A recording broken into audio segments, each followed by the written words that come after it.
Operation सिंदूर में मिली हार ना तो पाकिस्तान की सेना को हजम हो रही है, ना ही वहां की सरकार को। और अब वहां के लोग भी समझ गए हैं कि शाहबाज और मुनीर की जोड़ी ने पाकिस्तान को भारत के हाथों सिर्फ 88 घंटे में हरवा दिया। इससे पहले की जनता का गुस्सा भड़के शहबाज शरीफ ने फिर वही पुराना पैतरा आजमा लिया है, यानी आतंक की अफीम बांटो और सच्चाई से लोगों का ध्यान भटकाओ। इसका जिम्मा दिया गया है लश्कर तैयबा के चीफ हाफिज सईद को, जो कि जिंदा है मर गया है कोई नहीं जानता है, लेकिन हाफिज तो दिखावे के लिए जेल में बंद है। इसीलिए उसके बेटे ताला सईद को इस बार आतंकी रैलियों का पोस्टर बॉय बनाया गया है।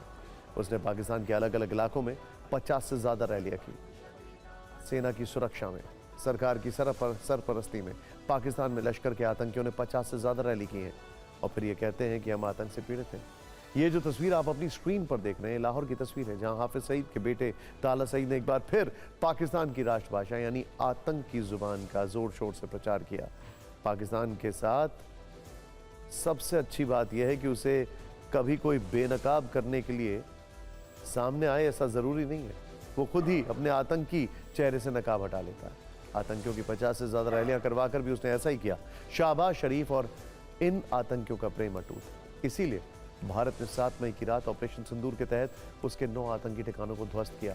तो शहबाज शरीफ ने मुट्ठी भर आतंकियों को अपने देश में खुलेआम रैली करने के लिए छोड़ दिया।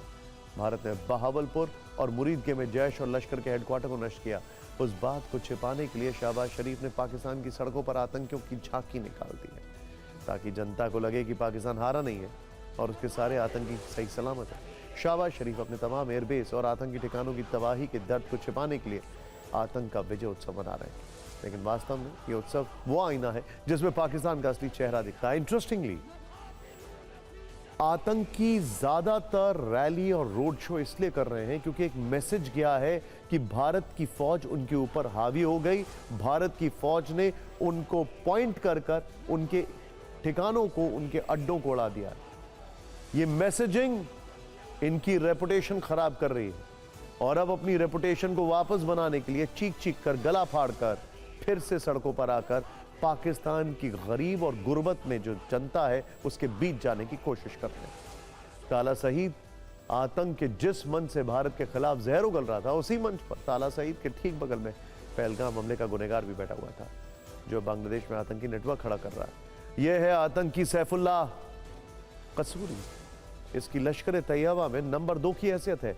दुनिया को इससे बड़ा सबूत क्या चाहिए कि एक आतंकी पाकिस्तान में खुलेआम रैली कर रहा है। इसी मंच पर पाकिस्तान के संघीय मंत्री मलिक रशीद अहमद खान और पंजाब असेंबली के स्पीकर मलिक मोहम्मद अहमद खान भी बैठे हैं। आतंकी खालिद कसूरी ने लश्कर तैयबा की स्टेट स्पॉन्सर मशीनरी और हाफिज सईद के बेटे ताला सईद का सहारा लेते हुए बांग्लादेश में नया जिहादी मोर्चा शुरू करने की योजना बनाई है। बांग्लादेश को दबी कुचली मुस्लिम आबादी वाला देश बताते हुए जिहाद छेड़ने की अपील की है। सैफुल्लाह कसूरी बांग्लादेश में आतंकी नेटवर्क को फंड करता है। वो बांग्लादेश में आतंकियों को ऑपरेशनल सपोर्ट देता है। आईएसआई की शय पर बांग्लादेश में स्थायी आतंकी फ्रंट खड़ा करना चाहता है।